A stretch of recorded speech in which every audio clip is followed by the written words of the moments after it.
bear. This video is just up. Now, whenever we hear of a fighter getting trained by his... Welcome back, guys. Welcome to this channel. So today we're going to be doing another Khabib video. I know it's been a while. I did wrestling, boxing, on this channel, especially reacting to Khabib. So yes, we're going to be checking out the rise of Savage Khabib on this channel today. If you're yet to subscribe, please do it to hit on the subscribe bell and be a part of this community. Feel free to share my video and like my video. You can support this channel by using the Buy Me link. Copy is going to be down on my description below, and also feel free to use the super thanks to support this channel. Let's get right into this one, guys.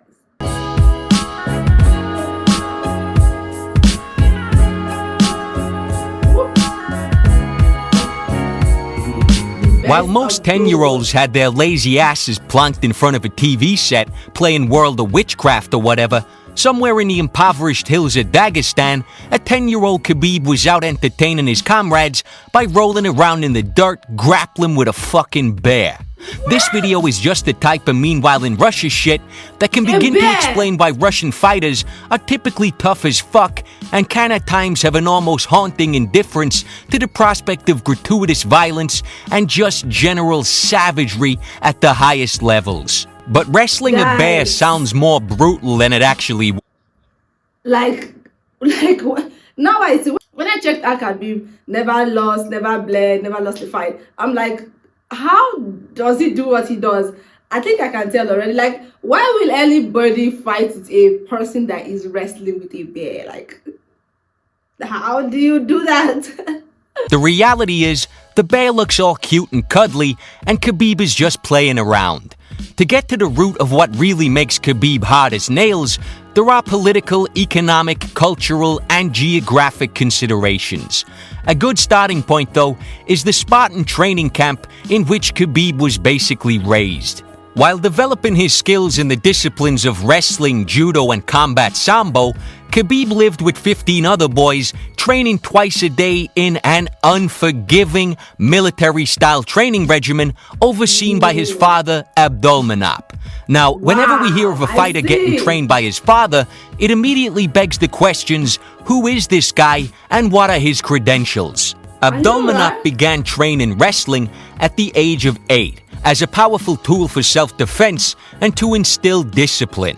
At the age of 19, he joined the army. In 1981, I joined the Russian army and participated in all sorts of sports competitions during my time there. It was a school of discipline. He then went on to study judo in one of Ukraine's top universities and fought his way onto the Ukrainian judo team. Over the next couple of years, he began collecting trophies, winning national championships in 3 separate disciplines: judo, sambo, and freestyle wrestling. So obviously in his own right, Abdulmanap was not a man to be fucked with. And by combining his vast experience of high-level combat sports with the rigid structure of military life, he was the perfect man to mold young minds into a bunch of murderous fucking war machines. At the heart of Abdulmanap's training philosophy is the harsh principle of discipline or punishment. In a Russian documentary, Khabib stated, "There were a lot of punishments. I said to the father that I didn't want to study, he punished. When he explained to me with words, I didn't understand. With the fists, I understood immediately." So by punishment, we're not talking about taking away Khabib's Game Boy. It was more of a step out of line and get the fuck smashed out of you by a grown-ass man style discipline. This type of corporal punishment and military lifestyle may seem extreme or even barbaric in the West. But in Dagestan at the time, most young men were facing 2 options: a career in sports or militant Islam. So if you go to career guidance in Dagestan, you might be getting a fucking death sentence. In the Western world, we have the privilege of peaceful parenting, but there's no doubt in my mind that Abdulmanap was coming from a good place. He was doing everything in his power to equip his sons and students with everything they needed to deal with the harsh realities of the Caucasus. Having said that, Even though that type of parenting is totally unnecessary in the West, when you look at some of the pathetic bullshit on college campuses these days, you almost wish you could stick some of these assholes in a container and ship them off to Dagestan to spend a semester or two with Abdulmanap. If they started yapping about campus safe spaces, then doctors would have to surgically remove Abdulmanap's boot from their ass like they're delivering a fucking baby. And the proof is in the pudding. Abdulmanap is regarded as the father of MMA in Dagestan. He's produced 20 Combat World Sambo champions, and at least 4 of his students have made it to the UFC. There are certain athletes whose story it's impossible to untangle from their mentor. Mike Tyson and Cus D'Amato, for example.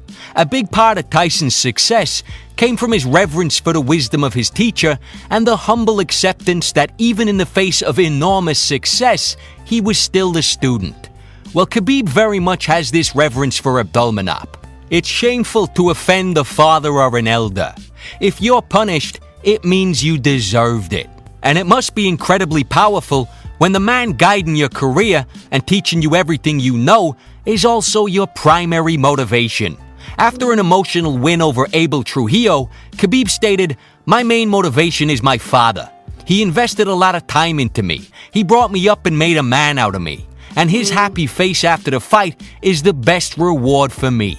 I cannot let him down." Khabib has stated that his father always created the toughest conditions with the stated goal of either mentally breaking Khabib or driving him to reach that next level, constantly striving to improve.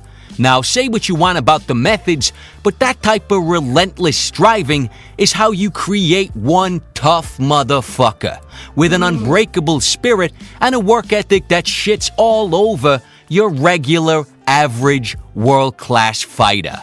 To summarize that whole point, Khabib was simply bred to be a savage. It's not what he does, it's who he is. When Khabib was discussing the time he spent injured, he said the following: "It was like someone takes you and puts you in jail, like you were isolated." In other words, martial arts and violence is how Khabib relates to the world. Without it, he feels completely cut off from humanity.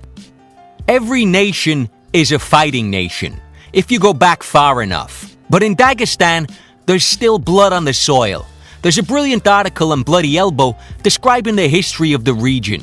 Dagestan and the Caucasus were conquered by the Soviet Union in the 1800s in a brutal takeover that lasted almost 50 years.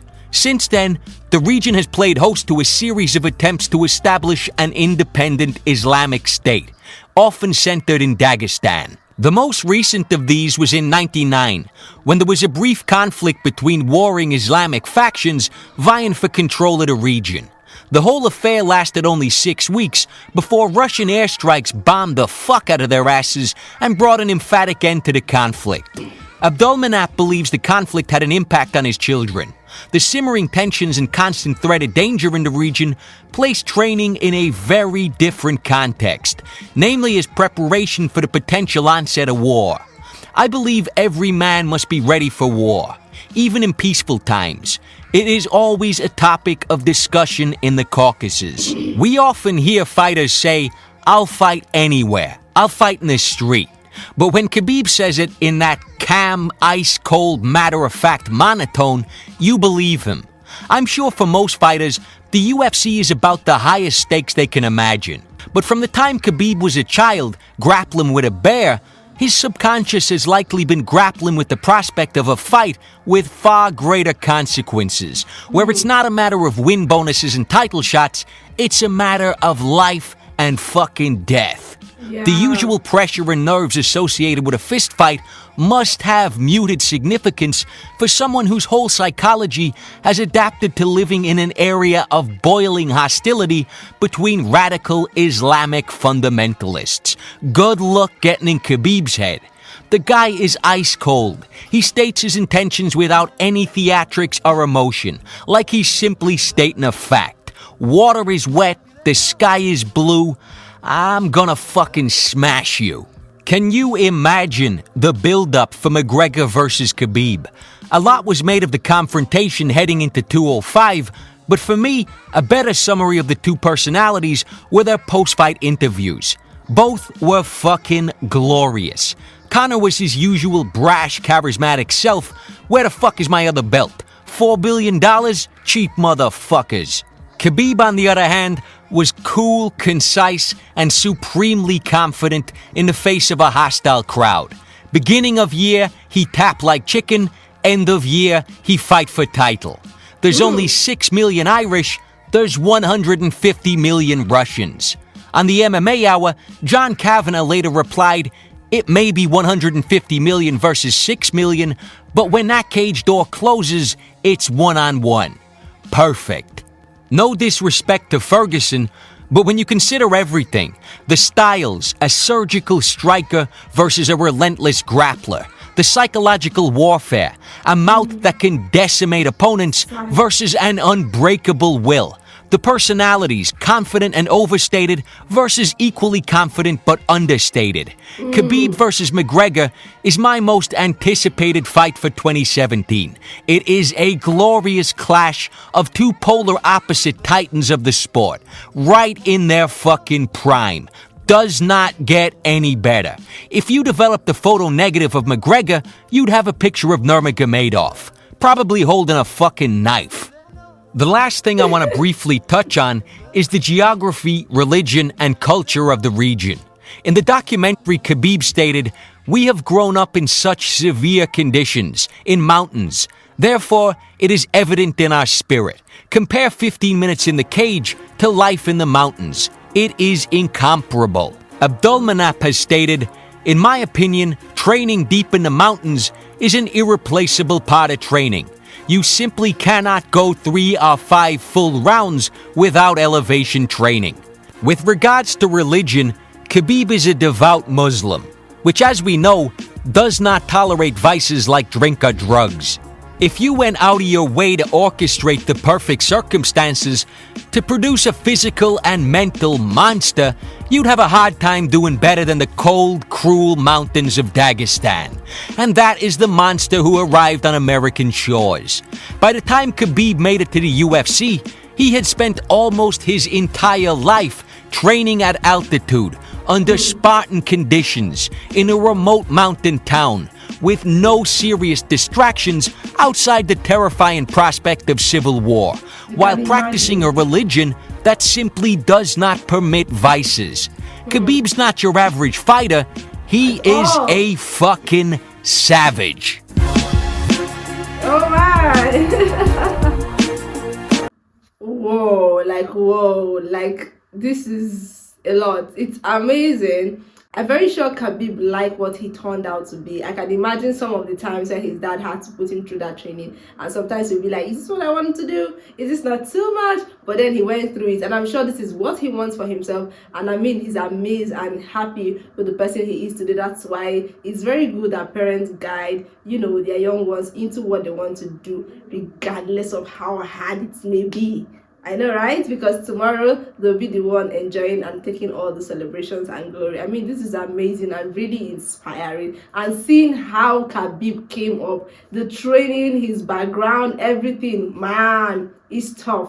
Now I know why there's no crash, there's no bruise, and he hasn't lost any fight. I mean, this tells it all. I wonder which other boxer have the same background or the same training, rigorous training he went through.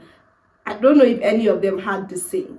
I don't know, because this is way out of this world. This was really, really intentional. I mean, from age 10, wrestling with a bear is way out of this world, guys. Let me see your take on this. Keep the comment in on my comment section, and feel free to recommend amazing videos you want me to see about Khabib. And see you next time. Don't forget to subscribe here to do so. You can support this channel by using the Buy Me Coffee link. It's going to be sitting down below, or use the super thanks. See you next time. Bye.